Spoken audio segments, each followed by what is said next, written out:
ആരോപണ വിധേയനായ ആൾ അടിസ്ഥാനമില്ലാത്തൊരു ആരോപണം ഉണ്ടായാൽ എന്ത് ചെയ്യണം?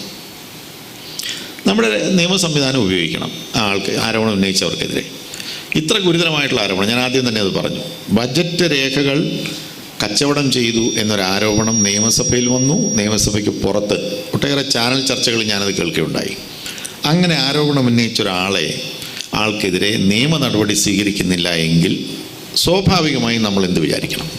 ജോസ് കെ മാണിയുടെ അദ്ദേഹം കിടക്കുന്ന അല്ലെങ്കിൽ സമരം ചെയ്യുന്ന ആ പീരീഡിൽ ഈ കാര്യങ്ങളിലൊന്നും നേടാൻ കഴിയുന്നില്ലെങ്കിൽ തുടർന്ന് ആര് അടുത്ത നിരാഹാര സമരത്തിലേക്ക് കടക്കണം? ഇങ്ങനെയൊക്കെ ഒരു പ്ലാനിങ് ഇതിനാവശ്യമല്ലേ? അപ്പോൾ അതൊന്നുമില്ലാതെ ഇത്ര ദിവസം എന്ന് കണക്കാക്കി ഒരു ഇവൻറ്റ് മാനേജ്മെൻറ്റ് പ്രോഗ്രാം പോലെ ആ പരിപാടി നടപ്പിലാക്കി. അദ്ദേഹം 5-ാം ദിവസം എഴുന്നേറ്റ് പോവുകയും ചെയ്തു. അവിടെ മുദ്രാവാക്യം വിളിക്കാനായിട്ട് എവിടുന്നോ കുറേ പേരെ ഈ ഇവൻറ്റ് മാനേജ്മെൻറ്റ് ഗ്രൂപ്പിൽപ്പെട്ട കുറേ പേരെ അവിടെ കൊണ്ടുവന്നിരുത്തിയിരുന്നു. പിന്നെ ഞാൻ മനസ്സിലാക്കുന്നത് ഞങ്ങൾ ആരൊക്കെ വരുന്നു പോകുന്നു എന്നുള്ളത് നിരീക്ഷിക്കാനും അത് രേഖപ്പെടുത്താനും ആളെ ഏർപ്പാട് ചെയ്തിരുന്നു.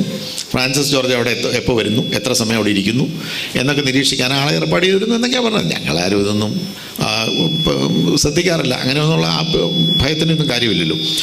അങ്ങനെ ഒരു സമരം നടത്തുന്നത് അത് ആത്മാർത്ഥതയോട് കൂടിയിട്ടുള്ള സമരമല്ല.